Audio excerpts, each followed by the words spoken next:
Hello दोस्तों, आज के इस वीडियो में हम state bank of India Insta plus savings accounts को कंपेयर करने वाले हैं bank of Baroda BOB light savings accounts के साथ में कि आखिर इन दोनों ही सेविंग्स अकाउंट्स में कौन कौन सा डिफरेंसेस होता है और आपको इन दोनों ही सेविंग्स अकाउंट्स में से कौन सा सेविंग्स अकाउंट्स आज के डेट में ओपन करवाना चाहिए। अब देखो दोस्तों, वैसे तो आपको पता है कि ये दोनों ही बैंक जो है वो गवर्नमेंट सेक्टर के बैंक हैं। और भाई मोबाइल बैंकिंग को लेकर के बात करें तो देखो भाई यहाँ पर 9-10 का फर्क है। भाई बीओबी का जो मोबाइल बैंकिंग एप्लीकेशन है, बीओबी वर्ल्ड एप्लीकेशन है, ये थोड़ा सा अच्छा है एसबीआई योनो से।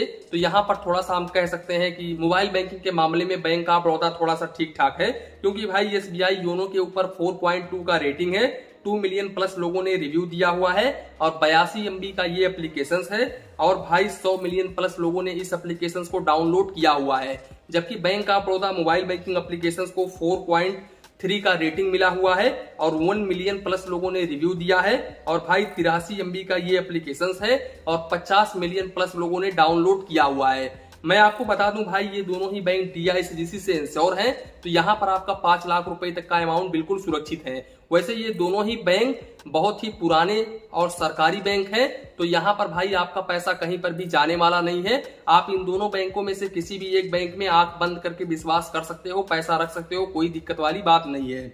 इसके अलावा भाई मैं आपको बता दूं, यहाँ पर इन दोनों ही बैंकों में आपको यूपीआई वगैरह देखने को मिल जाता है, जैसे कि आप गूगल पे, फोन पे, पेटीएम वगैरह यूज कर सकते हो। आप कोई भी सेविंग्स अकाउंट ओपन करते हो इन दोनों ही बैंकों में तो भाई यहाँ पर यूपीआई आप पर डे 1 लाख रुपए तक कर सकते हो।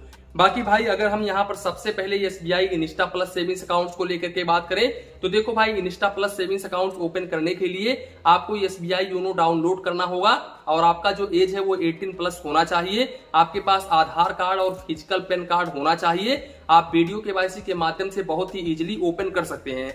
अच्छा, अब यहाँ पर काफी सारे लोगों के एक माइंड में एक सवाल चलता रहता है। लोग ये पूछते हैं कि सर ये बताइए, जो आधार कार्ड से रजिस्टर्ड है मोबाइल नंबर, क्या हम वही मोबाइल नंबर से ओपन कर सकते हैं? क्या हम दूसरा मोबाइल नंबर नहीं लगा सकते? तो देखो, आप कोई भी मोबाइल नंबर यूज कर सकते हो, लेकिन रजिस्टर्ड जो आधार कार्ड से रजिस्टर्ड मोबाइल नंबर है वो आपके पास होना चाहिए, क्योंकि उस मोबाइल नंबर पर ओटीपी आएगा जो आपको फिल करना पड़ेगा। तो आप कोई भी मोबाइल नंबर आप यहाँ पर डाल करके अपना अकाउंट ओपन कर सकते हो। सेम ऐसा ही केस आपको बैंक ऑफ बड़ौदा में भी देखने को मिलता है।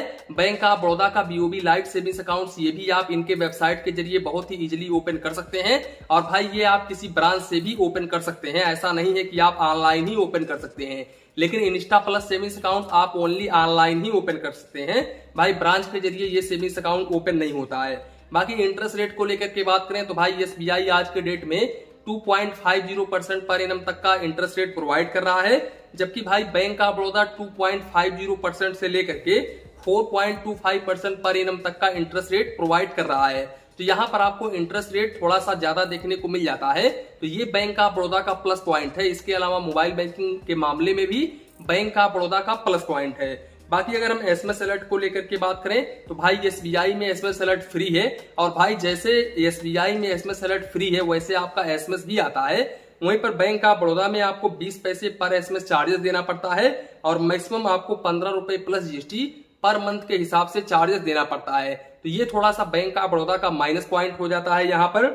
बाकी अगर हम चेकबुक को लेकर के बात करें तो देखो, इंस्टा प्लस सेविंग्स अकाउंट्स के ऊपर देखो, इन दोनों ही सेविंग्स अकाउंट्स के ऊपर जब आप अकाउंट ओपन करते हो ना तो आपको ओनली एटीएम कार्ड ही देखने को मिलता है, बाकी चेकबुक वगैरह नहीं आता है। जब आप रिक्वेस्ट करते हो तब आता है, लेकिन बैंक ऑफ बड़ौदा में कभी कभी आ जाता है चेकबुक, तो यहाँ पर आपको चेकबुक देखने को मिल जाता है। लेकिन इंस्टा प्लस सेविंग्स अकाउंट्स के ऊपर आपको ओनली एटीएम कार्ड ही देखने को मिलता है, एटीएम कार्ड ही आता है। लेकिन अगर आप चेकबुक रिक्वेस्ट करते हो तो यहाँ पर आपको 10 पेज का चेकबुक बिल्कुल फ्री ऑफ कॉस्ट में देखने को मिल जाता है। अब यहाँ पर अगर आप एक्स्ट्रा चेकबुक लेते हो तो यहाँ पर भाई आपको 10 पेज का 40 रुपए प्लस जीएसटी और 25 पेज का 75 रुपए प्लस जीएसटी चार्जेस देना पड़ता है। जबकि बीओबी लाइट सेविंग्स अकाउंट्स के ऊपर 30 पेज का चेकबुक पर फाइनेंशियल ईयर बिल्कुल फ्री ऑफ कॉस्ट में देखने को मिलता है। अब यहाँ पर अगर आप एक्स्ट्रा चेकबुक लेते हो तो आपको 4 रुपए प्लस जीएसटी पर पेज का चार्जेस देना पड़ता है। बाकी इन दोनों ही सेविंग्स अकाउंट्स के ऊपर आप अनलिमिटेड ट्रांजेक्शन कर सकते हो, लेकिन कमर्शियल ट्रांजेक्शन बिल्कुल भी अलाउड नहीं है। अगर बैंक नोटिस करता है कि आप कमर्शियल ट्रांजेक्शन कर रहे हो, यानी कि बिजनेस रिलेटेड ट्रांजेक्शन कर रहे हो, तो फिर आपके अकाउंट को फ्रीज भी कर सकता है। तो आप ऐसा कोई भी ट्रांजेक्शन ना करें जो कि कमर्शियल रिलेटेड हो। बाकी अगर हम कैश डिपॉजिट को लेकर के बात करें तो देखो, स्टेट बैंक ऑफ इंडिया में आप चाहे तो होम ब्रांच के जरिए कैश डिपॉजिट करो, चाहे तो आप नॉन होम ब्रांच के जरिए कैश डिपॉजिट करो।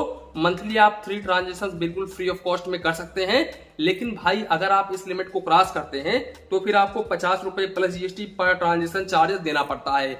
एक बात का आप हमेशा ध्यान रखें कि भाई नॉन होम ब्रांच के जरिए आप यहां पर डे 5 लाख रुपए ही कैश डिपॉजिट कर सकते हैं, जबकि बैंक ऑफ बड़ौदा के केस में ऐसा बिल्कुल भी नहीं है। बैंक ऑफ बड़ौदा में आप चाहे तो होम ब्रांच के जरिए कैश डिपॉजिट करो, चाहे तो आप नॉन होम ब्रांच के जरिए कैश डिपॉजिट करो। यहां पर मंथली आप 5 ट्रांजेक्शन बिल्कुल फ्री ऑफ कॉस्ट में कर सकते हो।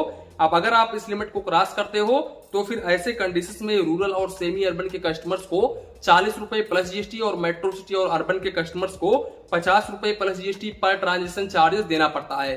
दोस्तों एक बात मैं आपको शेयर करना चाहता हूं कि अगर आप बैंक ऑफ बड़ौदा का लाइट सेविंग्स अकाउंट ओपन करते हो ना, तो यहाँ पर इनके कर्मचारी जो हैं वो सीधे बोलते हैं, जब आप कोई काम करवाने के लिए जाते हो बैंक ऑफ बड़ौदा के ब्रांच में, तो भाई इनके कर्मचारी सीधे बोलते हैं कि आपने ऑनलाइन अकाउंट ओपन किया है तो आप ऑनलाइन ही काम करवा लो। तो ये कर्मचारी कुछ काम सुनते नहीं है, जबकि आप कैश डिपॉजिट, कैश विड्रॉवल वगैरह ब्रांच के जरिए कर सकते हो, भले ही ये डिजिटल सेविंग्स अकाउंट्स है। क्योंकि बैंक ऑफ बड़ौदा ने अपने सर्विस चार्जेस में क्लियरली मेंशन किया है कि भाई यहाँ पर कोई भी सेविंग्स अकाउंट होल्डर्स हो उनके लिए इतना कैश डिपॉजिट बिल्कुल फ्री ऑफ कॉस्ट है। बाकी अगर हम कैश विड्रॉवल को लेकर के बात करें तो देखो, यहाँ पर एसबीआई में अगर अप टू आप 25,000 रुपए तक का एवरेज मंथली बैलेंस मेंटेन करते हो तो यहाँ पर 2 ट्रांजेक्शन बिल्कुल फ्री ऑफ कॉस्ट में देखने को मिल जाता है। यानी कि एक महीने में आप 2 बार पैसे निकाल सकते हो बिल्कुल फ्री ऑफ कॉस्ट में। और अगर आप इससे अधिक आपके अकाउंट में काफी हाई बैलेंस होता है, 25,000 रुपए से ऊपर होता है, तो फिर ऐसे कंडीशंस में आपको ज्यादा बेनिफिट देखने को मिलता है। आप बोलोगे तो रेगुलर सेविंग्स अकाउंट्स के ऊपर मैं एक डिटेल्स में वीडियो भी लेकर के आ जाऊंगा, लेकिन यहाँ पर अगर आपके अकाउंट में कुछ भी बैलेंस नहीं है, 25,000 से कम है, तो फिर आपको 2 ट्रांजेक्शन बिल्कुल फ्री ऑफ कॉस्ट में देखने को मिलता है मंथली।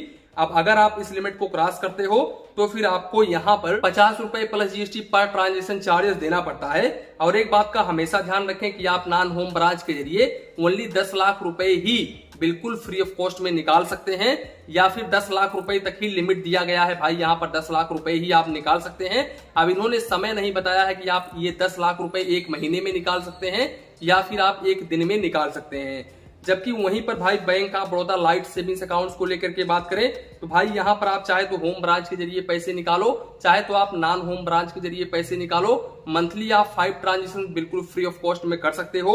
अब अगर आप इस लिमिट को क्रॉस करते हो तो फिर ऐसे कंडीशंस में रूरल और सेमी अर्बन के कस्टमर्स को 100 रुपए प्लस जीएसटी और मेट्रो सिटी और अर्बन के कस्टमर्स को 125 रुपए plus GST per transaction charges देना पड़ता है। तो ये भाई माइनस पॉइंट है यहाँ पर bank of Baroda cash deposit, cash withdrawal के मामले में थोड़ा सा इनका माइनस पॉइंट है, और जबकि एसबीआई में आपको काफी हाई लिमिट देखने को मिलता है। अब वहीं पर अगर हम डेबिट कार्ड को लेकर के बात करें तो देखो, एसबीआई का अगर आपका इंस्टा प्लस सेविंग्स अकाउंट्स है ना, तो इस सेविंग्स अकाउंट्स के ऊपर आपको रुपए क्लासिक डेबिट कार्ड देखने को मिलता है, और इस डेबिट कार्ड के ऊपर आपको कोई भी चार्जेस नहीं देना पड़ता है, यानी कि एनुअल मेंटेनेंस चार्जेस भी नहीं देना पड़ता है।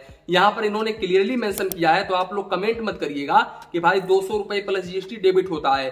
देखो 200 रुपए प्लस जीएसटी डेबिट होता है, लेकिन एसबीआई के रेगुलर सेविंग्स अकाउंट्स के ऊपर डेबिट होता है, जबकि ये इंस्टा प्लस सेविंग्स अकाउंट्स है। तो इस स्कीम्स में ये डेबिट कार्ड बिल्कुल फ्री ऑफ कॉस्ट है। भाई इस डेबिट कार्ड के ऊपर आपको लिमिट जो है वो 40,000 रुपए पर डे की देखने को मिलती है, और यहाँ पर आप 40,000 रुपए पर डे निकाल सकते हो और 75,000 रुपए तक ऑनलाइन ट्रांजेक्शन कर सकते हो। जबकि भाई bank of Baroda BOB light savings account के केस में ऐसा बिल्कुल भी नहीं है। बैंक ऑफ बड़ौदा आपको रुपए प्लेटिनम डेबिट कार्ड ऑफर करता है। अब यहाँ पर भाई बैंक ऑफ बड़ौदा का कहना यह है कि अगर आप रूरल के कस्टमर्स हो तो आपको 1000 रुपीज एवरेज मंथली बैलेंस यानी कि एवरेज क्वार्टरली बैलेंस मेंटेन करना पड़ेगा, और अगर आप सेमी अर्बन के कस्टमर्स हो तो फिर 2000 रुपए, मेट्रो सिटी और अर्बन के कस्टमर्स हो तो फिर आपको 3000 रुपए क्वार्टरली एवरेज बैलेंस मेंटेन करके चलना पड़ेगा। अब यहाँ पर अगर आप इस बैलेंस को मेंटेन नहीं करते हो, देखो इस बैलेंस को अगर आप मेंटेन करते हो तो डेबिट कार्ड के ऊपर बिल्कुल भी आपको चार्जेस नहीं देना पड़ेगा, लेकिन अगर आपने इस बैलेंस को मेंटेन नहीं किया तो आपको 300 रुपए plus GST annual maintenance charges देना पड़ेगा। तो ये थोड़ा सा टर्म कंडीशन है बैंक ऑफ बड़ौदा का। अब वहीं पर अगर हम काउंट ऑफ ट्रांजेक्शंस को लेकर के बात करें तो एसबीआई के एटीएम से आप मंथली 10 ट्रांजेक्शंस बिल्कुल फ्री ऑफ कॉस्ट में कर सकते हो। और भाई यहाँ पर नॉन फाइनेंशियल ट्रांजेक्शंस बिल्कुल फ्री ऑफ कॉस्ट है। नॉन फाइनेंशियल ट्रांजेक्शंस आप जितना मर्जी चाहे उतना करो। ये अभी हाल ही का अपडेट है एसबीआई का। अब यहाँ पर भाई अगर आप इस लिमिट को क्रॉस करते हो तो फिर आपको फाइनेंशियल ट्रांजेक्शंस के ऊपर 15 रुपए plus GST per transaction charges देना पड़ता है। और नॉन फाइनेंशियल ट्रांजेक्शंस यहाँ पर बिल्कुल फ्री ऑफ कॉस्ट होता है। बाकी दूसरे बैंक के एटीएम से मंथली आप 5 ट्रांजेक्शंस कर सकते हो। अब वो चाहे तो मेट्रो सिटी हो चाहे तो नॉन मेट्रो सिटी हो, मंथली आप 5 फाइनेंशियल और नॉन फाइनेंशियल ट्रांजेक्शंस कर सकते हो। अब अगर आप इस लिमिट को क्रॉस करते हो तो फिर फाइनेंशियल ट्रांजेक्शंस के ऊपर आपको 21 रुपए प्लस जीएसटी और नॉन फाइनेंशियल ट्रांजेक्शंस के ऊपर 10 रुपए plus GST per transaction charges देना पड़ता है। जबकि बैंक ऑफ बड़ौदा के केस में ऐसा नहीं है। बैंक ऑफ बड़ौदा के एटीएम से बैंक ऑफ बड़ौदा के एटीएम मशीन पर भाई आप मंथली 5 ट्रांजेक्शंस कर सकते हो। अब अगर आप इस लिमिट को क्रॉस करते हो तो फिर फाइनेंशियल ट्रांजेक्शंस के ऊपर 10 रुपए प्लस जीएसटी और नॉन फाइनेंशियल ट्रांजेक्शंस के ऊपर 5 रुपए plus GST per transaction charges देना पड़ता है। वहीं पर दूसरे बैंक के एटीएम से मंथली आप 5 ट्रांजेक्शंस कर सकते हो और मेट्रो सिटी से मंथली आप 3 फाइनेंशियल और नॉन फाइनेंशियल ट्रांजेक्शंस कर सकते हो। अब अगर आप इस लिमिट को क्रॉस करते हो तो फिर आपको फाइनेंशियल ट्रांजेक्शंस के ऊपर 23 रुपए प्लस जीएसटी और नॉन फाइनेंशियल ट्रांजेक्शंस के ऊपर 11 रुपए plus GST per transaction charges देना पड़ता है। भाई अगर हम ट्रांजेक्शन लिमिट को लेकर के बात करें तो भाई bank of Baroda debit card से आप 50,000 रुपए पर डे निकाल सकते हो और 1 लाख रुपए तक ऑनलाइन ट्रांजेक्शन कर सकते हो। सबसे अच्छी बात यह है कि इस डेबिट कार्ड के ऊपर आपको 2 लाख रुपए तक का पर्सनल एक्सीडेंटल इंश्योरेंस बिल्कुल फ्री ऑफ कॉस्ट में देखने को मिल जाता है। तो ये काफी अच्छी बात है। बाकी अगर हम पासबुक को लेकर के बात करें तो भाई देखो यहाँ पर एसबीआई ये कहता है कि आप ब्रांच के जरिए अगर आप रिक्वेस्ट करते हो तो आपको पासबुक देखने को मिल जाता है। वैसे अपने तरफ से एसबीआई पासबुक नहीं भेजता है। अगर आप रिक्वेस्ट करते हो तो ही आपको पासबुक चेकबुक देखने को मिलता है। अगर आप रिक्वेस्ट नहीं करोगे तो आपको नहीं देखने को मिलेगा। बाकी बीओबी लाइट सेविंग्स अकाउंट्स के ऊपर भी आपको पासबुक देखने को मिल जाता है, लेकिन भाई इनके कर्मचारी देते नहीं है। सच बात तो ये है, ये लोग सीधे बोलते हैं कि भाई ये ऑनलाइन अकाउंट है तो ऑनलाइन ही होगा सब कुछ, यहाँ पर ब्रांच के जरिए कुछ होगा नहीं। ये रियलिटी है, सच्चाई है। लेकिन अगर कर्मचारी अच्छे हैं तो आपको पासबुक यहाँ पर देखने को मिल जाएगा। बाकी यहाँ पर ये दोनों ही savings account zero balance savings accounts है। अब यहाँ पर बैंक ऑफ बड़ौदा में अगर आप 1,000 रुपए से लेकर के 3,000 रुपए तक का क्वार्टरली एवरेज बैलेंस मेंटेन करते हो तो आपको यहाँ पर डेबिट कार्ड के ऊपर चार्जेस नहीं देना पड़ता है। अगर आप इस बैलेंस को नहीं मेंटेन करते हो तो फिर आपको डेबिट कार्ड के ऊपर चार्जेस देना पड़ता है। बाकी मिनिमम बैलेंस चार्जेस यहाँ पर नहीं है। तो कुल मिलाकर के देखें तो भाई यहाँ पर हमने ये पाया कि इन दोनों ही सेविंग्स अकाउंट में से जो आपको बेनिफिट्स देखने को मिल रहा है ना, वो एसबीआई इनिस्टा प्लस सेविंग्स अकाउंट्स के ऊपर आपको ज्यादा बेनिफिट्स देखने को मिल रहा है। क्योंकि यहाँ पर एसएमएस अलर्ट बिल्कुल फ्री ऑफ कॉस्ट है, मिनिमम बैलेंस चार्जेस नील है, इसके अलावा एटीएम कार्ड के ऊपर चार्जेस भी नील है। और जबकि भाई बैंक ऑफ बड़ौदा ने एटीएम कार्ड के ऊपर टर्म कंडीशन लगा करके रखा है। इसके अलावा bank of Baroda SMS alert के ऊपर भी चार्जेस ले रहा है। बैंक ऑफ बड़ौदा का एक ही प्लस पॉइंट है कि यहाँ पर आपको चेकबुक बिल्कुल फ्री ऑफ कॉस्ट में 30 पेज तक का देखने को मिल जाता है, जबकि यहाँ पर स्टेट बैंक ऑफ इंडिया में आपको ओनली 10 पेज का ही देखने को मिलता है। तो ये थोड़ा सा प्लस पॉइंट है बैंक ऑफ बड़ौदा का। इसके अलावा बैंक ऑफ बड़ौदा का मोबाइल बैंकिंग एप्लीकेशंस भी थोड़ा सा अच्छा है एसबीआई योनो से। तो यहाँ पर हम कह सकते हैं कि बैंक ऑफ बड़ौदा थोड़ा सा अच्छा है। तो दोस्तों कुल मिलाकर के यही था वीडियो। वैसे मैं आपको बता दूं कि ये दोनों ही बैंक काफी शानदार बैंक हैं। आप किसी भी बैंक में अपना सेविंग्स अकाउंट ओपन कर सकते हो। दोस्तों ये वीडियो ओनली एजुकेशन पर्पस बनाया गया है। तो इसी के साथ में वीडियो समाप्त करते हैं। वीडियो पसंद आया हो तो प्लीज वीडियो को एक लाइक करिए और अपने चैनल फाइनेंस बैंकिंग को सब्सक्राइब करिए। मन में कुछ डाउट हो, कंफ्यूजन हो तो प्लीज कमेंट करिए। धन्यवाद, मिलते हैं नेक्स्ट वीडियो में।